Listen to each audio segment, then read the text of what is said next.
Salam sejahtera teman-teman semua. Assalamualaikum warahmatullahi wabarakatuh. Om Swastiastu. Salam budaya. Sampurasun. Ya, semangat hari ini kita melanjutkan lagi penelusuran kita dengan logika. Kemarin kita sudah mengawali dengan accurate thought, definisi dengan batas-batas dan kriteria yang detail. Hari ini kita akan mengurai organization of fact, penyusunan bukti, dan simplification by generation.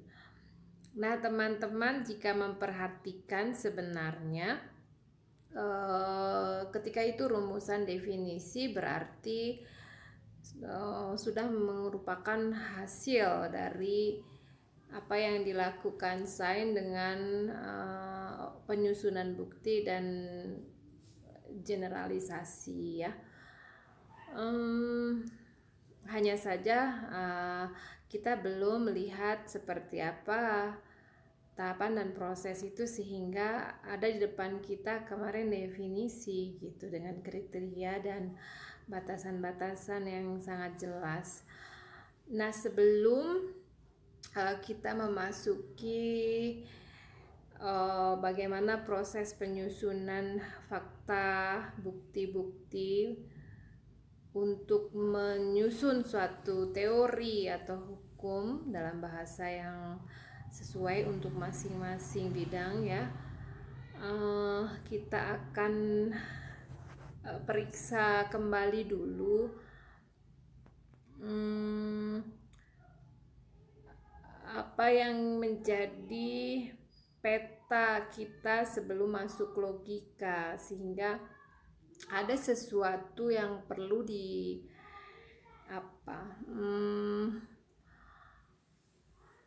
diwaspadai, ya.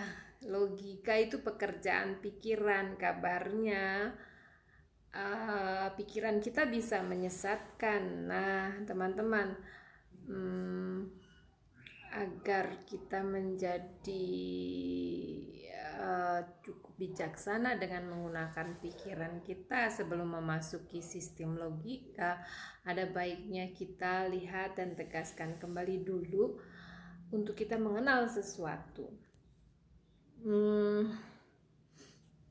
Ya, kita nggak akan tahu atau kita nggak memasuki apa yang akan kita antarkan sebelum kita memasuki tahapan logika, ya.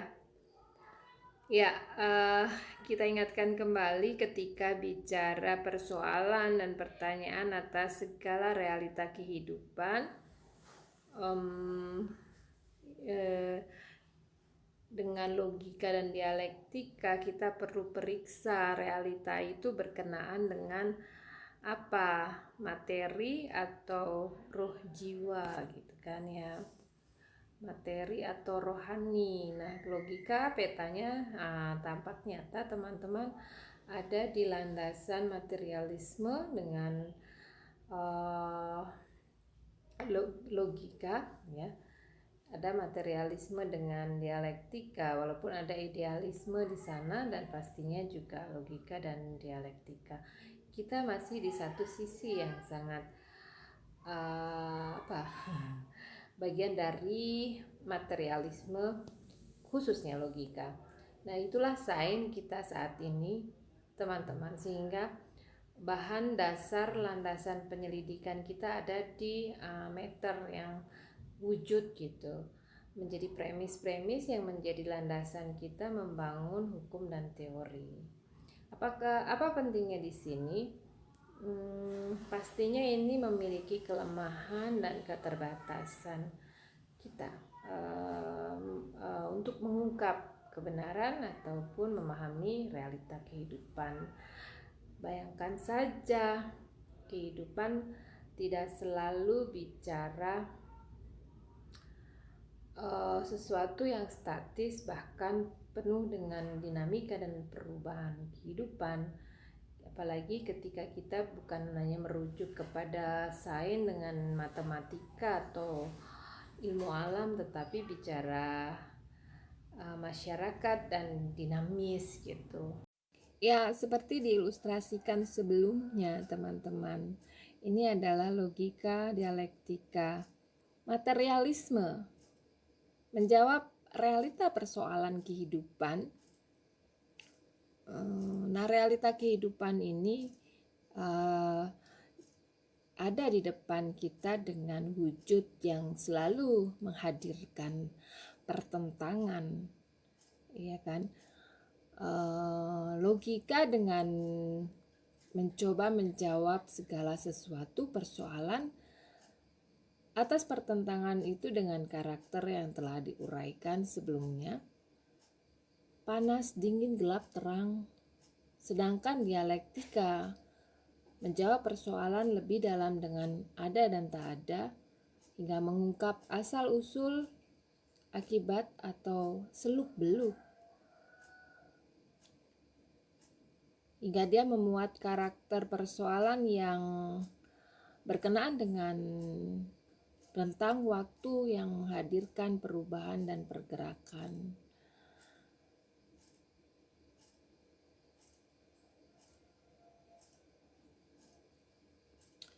Inilah logika atau dialektika atas persoalan-persoalan yang bersangkutan antara karakteristik persoalan dijawab dengan logika dan dialektika.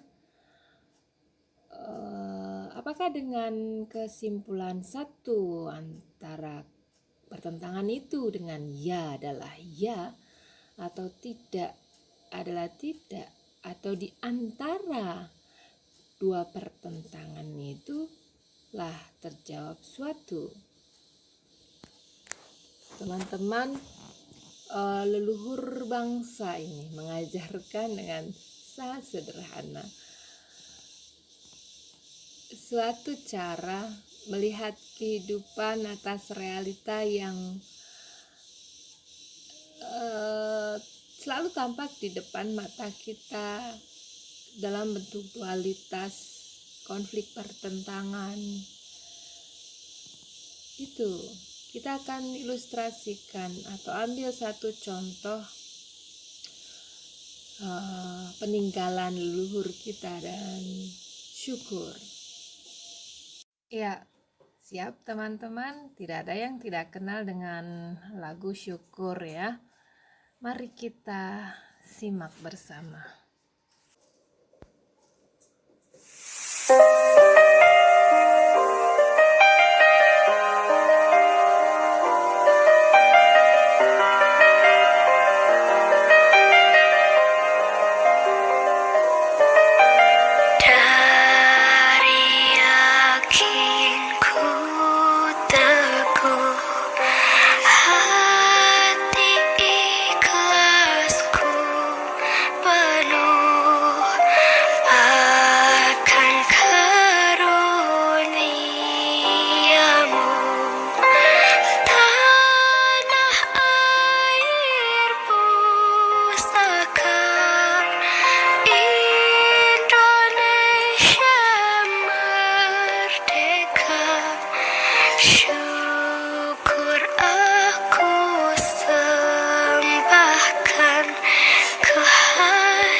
Ya, demikian lagu syukur. Apa yang teman-teman rasakan menyimaknya?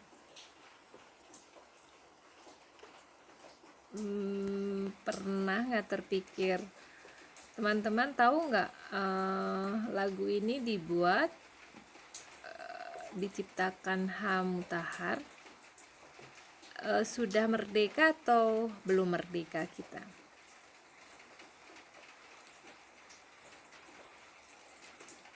Ada yang tahu?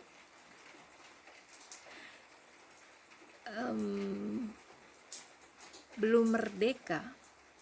Lagu ini dibuat kita belum merdeka. Apa yang teman-teman pikirkan?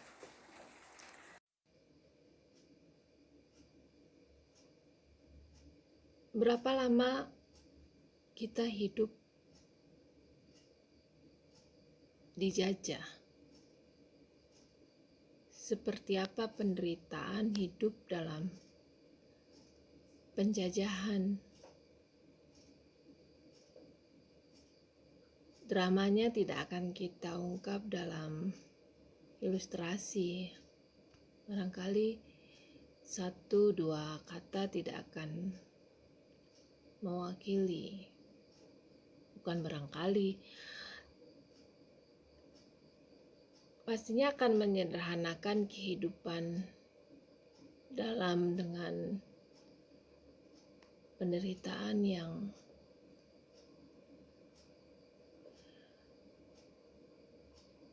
tidak tergambarkan. Hanya saja lagu ini syukur, bahkan di saat kita belum merdeka. 1-2 minggu, bulan, tahun, bahkan ratusan tahun.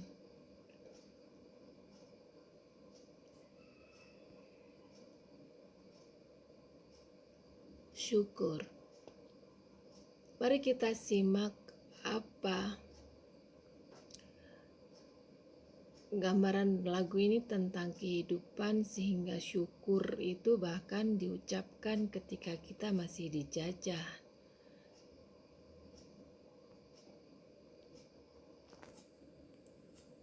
Apa simpulan tentang kehidupan, kemerdekaan dan dijajah, penderitaan dan kebahagiaan, sehingga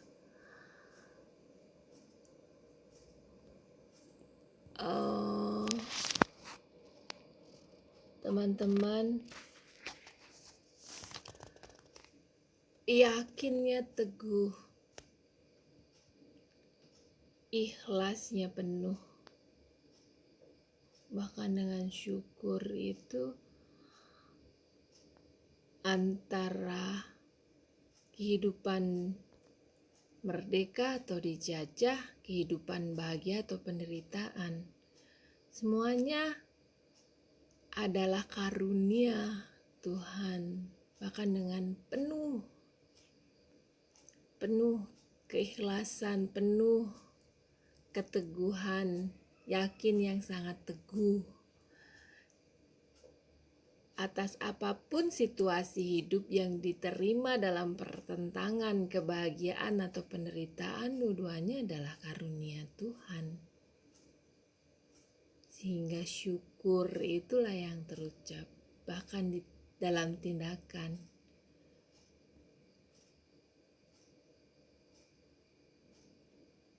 Bahkan kalau teman-teman perhatikan lebih dalam menyimak lagu itu, bakti ikhlas, bakti dalam penderitaan yang tidak terbayangkan bahkan adalah karunia, karena kita penuh keyakinan absolut kepadanya. Apapun yang terjadi dalam kehidupan untuk kita terima. Dan itu dilakukan bahkan bukan hanya syukur tetapi dengan bakti. sebagai pelayanan devosi kepada Tuhan. Bayangkan sikap hidup seperti apa. Ini adalah kesimpulan dari situasi pertentangan realita kehidupan. Ya, bisa kita temui bagaimana leluhur kita mengajarkan membuat simpulan atas pertentangan realita kehidupan. Bukan hanya situasi kehidupan dengan merah atau putih, hitam atau putih juga, panas atau dingin, dan semua realita hidup dalam situasi yang bertentangan itu. Bukan ya atau tidak dalam logika, tetapi bahkan di antara dua pertentangan itu ada satu kesimpulan yang sangat-sangat luar biasa, bijaksana. Inilah teman-teman yang lebih dalam diajarkan leluhur untuk kita bisa kenali dari alam semesta, karena alam semesta adalah perwujudan Tuhan yang bisa menjadi gambaran kepada kita lebih besar melihat hidup, realita hidup dengan caranya. Inilah budi. Kita belajar dari apapun. Matahari, dia menyinari alam semesta dan tidak bisa membedakan, tidak membedakan apapun, siapapun dia, dan dia menyinarinya.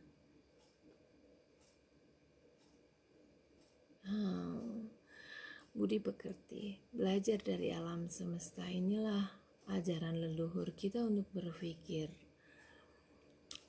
Nah, teman-teman, inilah yang coba kita pesankan agar kita tetap bijaksana nantinya, bahkan dengan cara logika pun, untuk tetap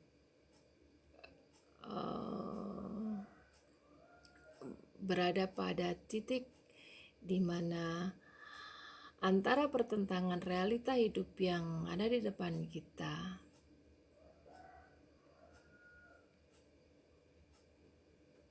baiklah.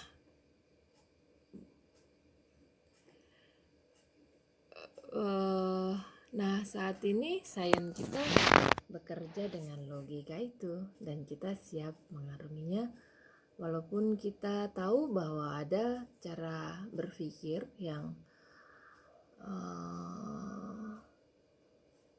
lebih besar di atasnya.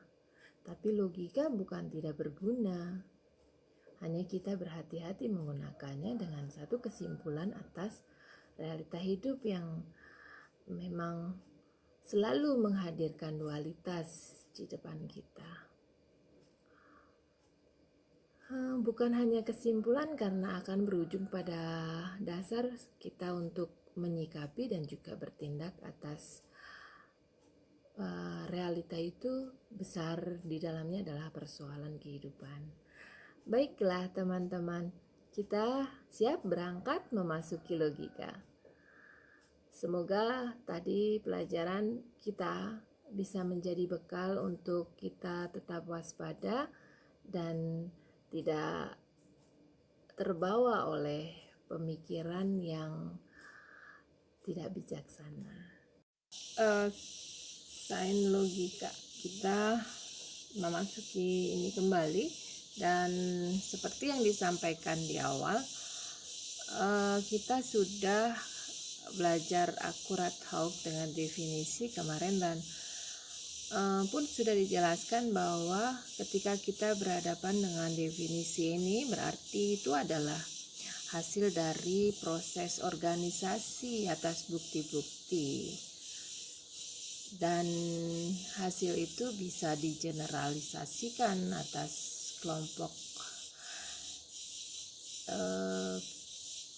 persoalan yang memiliki karakteristik senada. Ya, teman-teman sedikit mengulang atau mereview apa yang sudah kita lakukan kemarin dengan mengidentifikasi akurat talk dengan definisi yang merupakan upaya penegakan batas-batas dan membuat suatu konstruksi hukum, teori, atau sederhana kesimpulan sebenarnya adalah tindakan mengidentifikasi esensial atribut esensial. Ini pokok pekerjaan untuk merumuskan, menentukan, menegakkan batas-batas dan konstruksi hukum, teori, atau kesimpulan. Apa atribut esensial? Esensial atribut. Bicara atribut kita sangat familiar ya. Sebenarnya kalau dikatakan sebagai maksud dia adalah atribut, apa bahasa lainnya, perangkat, bukan, ciri-ciri khusus ya, tanda-tanda yang dibuat untuk mengenali apa itu gitu. Misalnya saja kita sekolah SMP, SMA punya atribut yang menuju kepada bahwa dengan melihat atribut itu kita bisa tahu dia anak SMP atau SMA gitu, ya kan? Sama halnya dengan pramuka, misalnya lebih detail dengan atributnya. Dengan melihat atribut itu kita lebih spesifik lagi tahu bahwa dia penggalang yang pada tingkat apa atau pembina pada posisi apa dengan detil-detil atribut yang semakin akurat gitu. Nah, teman-teman, ini sebenarnya merujuk kepada pengenalan atau penegakan, menentukan atribut esensial, sehingga dengan melihat atribut ini kita tahu bahwa itu bicara mengenai apa yang didefinisikan. Nah, teman-teman nanti atau sudah juga mengenali kemarin belajar dengan definisi yang dipilih dari bidang psikologi merentang atribut esensial dari konstruksi definisi variabel tertentu. Apa misalnya teman-teman pilih yang dicontohkan kemarin adalah cinta. Apa itu cinta? Dengan atribut esensialnya sehingga dia beda dengan yang lainnya gitu ya. Baiklah, ini adalah definisi, penegakan, dan penentuan batas-batas yang jelas membedakan dengan identifikasi atribut esensial. Nah, di dalam sains itu tadi definisi sesuatu dihasilkan dalam proses dengan menggunakan metode. Proses apa? Proses menyusun bukti-bukti. Nah, di dalam matematika dilakukan dengan suatu cara namanya sintesis, analisis, dan ad absurdum, reduction ad absurdum. Dan di bidang ilmu alam dan kerabatnya, ilmu-ilmu yang lain, ilmu yang merupakan ilmu alam adalah deduksi, induksi, dan verifikasi. Sebenarnya pada dasarnya keduanya adalah sama kecuali di bagian yang ketiga ya, verifikasi. Kalau di bahasa sini persilangan gitu, atau ad absurdum, penyesatan. Kita kita lihat nanti satu-satu. Nah, ilmu masyarakat dengan samanya fungsi antara sintesis, deduksi atau analisis dan induksi menggunakan kedua metode ini di dalam menjelaskan masyarakat. Ini yang kita peringatkan tadi sebenarnya. Kok peringatkan bahasanya ya? Sebenarnya masyarakat punya karakter yang sangat dinamis dengan kehidupan perubahan dalam rentang waktu dan juga seluk-beluk yang sangat rumit dengan realita kehidupannya. Nah, memang di sini kita masih menggunakan logika, walaupun di dalam additional research approach telah ada yang namanya critical theory yang hadir postmodern ya, setelah masa itu mulai, tetapi kita masih juga di dalam kehidupan saintis masih sangat asing untuk ini, belum familiar untuk digunakan gitu. Namanya juga additional research approach gitu ya. Mudah-mudahan dengan perkembangan waktu ini menjadi sesuatu yang perlu ditegakkan besar, sehingga sains dalam ilmu masyarakat mampu menjawab berbagai konflik kehidupan saat ini yang memang sangat membutuhkannya ya. Organisasi dan generalisasi di dalam matematika disebut teori, di dalam ilmu alam disebut law atau hukum ya. Untuk tadi bicara simpulan atas definisi yang dibangun di dalam dunia sains atau di dunia matematika.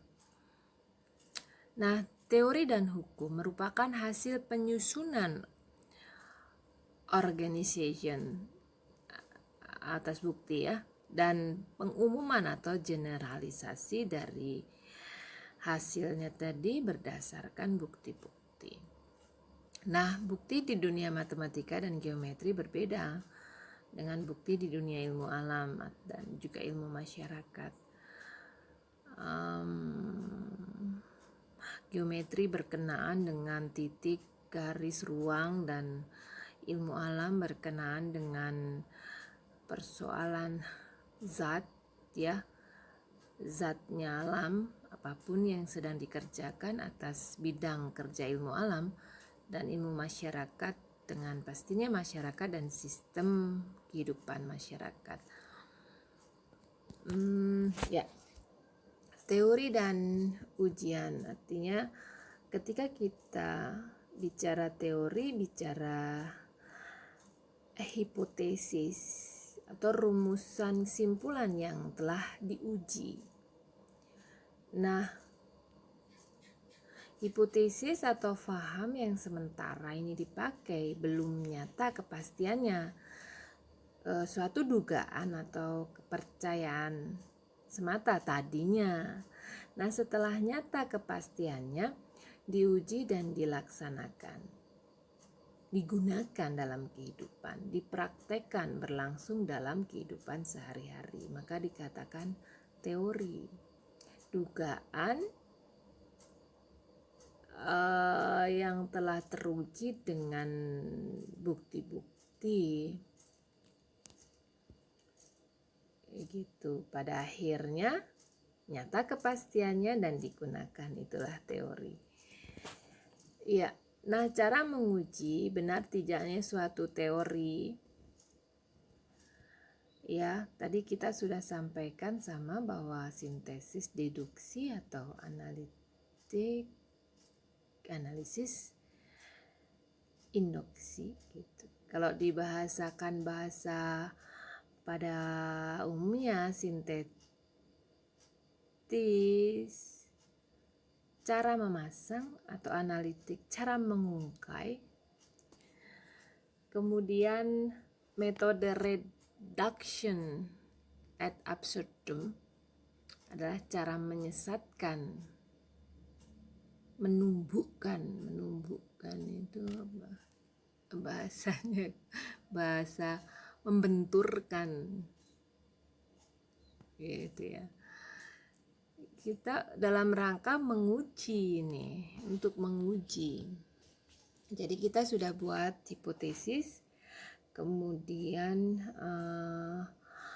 paham sementara atau satu dugaan, hipotesis, kesimpulan yang kita buat atas persoalan untuk diuji. Nah, teman-teman, kita ambil dulu contoh sebelum melihat ini ya. Kita lihat, perlu diperkenalkan dengan tegas bahwa simpulan atau nantinya dugaan atau faham yang coba disusun itu berbeda dengan kalimat.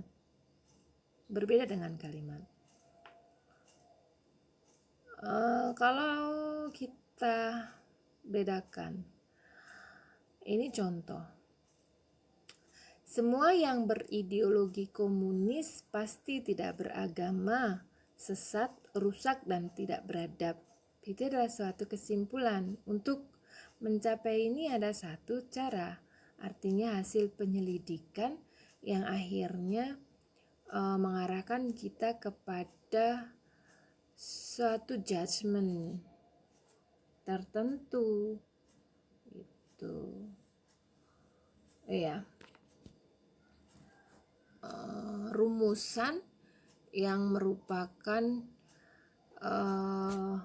penilaian.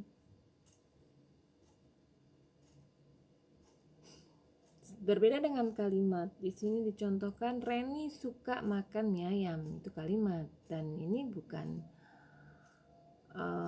satu rumusan atas paham, dugaan, atau hukum teori dari suatu persoalan.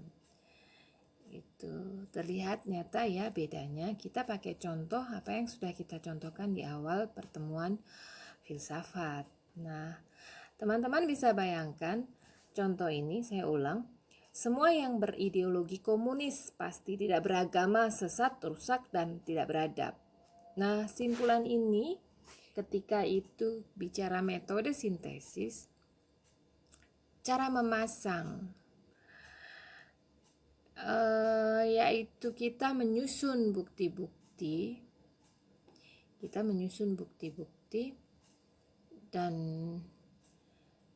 kita menghasilkan suatu rumusan kesimpulan atau cara analitik dengan kita punya seakan suatu rumusan yang kita anggap jawaban atas persoalan itu, dan kemudian kita membuktikannya dengan mengurainya dengan bukti-bukti. Atau dan kita mengujinya lebih apa bahasanya ya, kita lihat aja cara yang digunakan, yaitu menyesatkan, cara menyesatkan. Kita anggap saja statement itu adalah benar adanya. Ya, jadi komunis itu benar loh, adalah tidak beragama. Dan komunis itu rusak dan tidak beradab, bahkan menyesatkan. Itu. Saya ucapkan ini aja. Apa yang hadir di benak teman-teman? Teman-teman semua sudah mempelajari paham atau teori pemikiran, sistem teori pemikiran materialisme dialektika dengan Karl Marx ya. Kemudian juga mencoba mengenali kemarin dengan negara-negara yang berpaham dan ideologi komunis. Apa yang hadir di benak teman-teman? Nah, cara menyesatkan ini adalah ketika satu teori atau kesimpulan yang keliru kita nyatakan sebagai kebenaran, maka kita dihadapkan oleh fakta-fakta yang ternyata bicara berlainan. Dan inilah cara taktis yang sangat jitu untuk menghadapkan realita yang sebenarnya di depan siapapun dan tidak mungkin bisa menolaknya lagi. Baiklah, barangkali ini yang diilustrasikan teman-teman bisa nanti berjelas dengan diskusi dan bertanya untuk atau mencoba melakukannya. Sehingga melakukannya apa?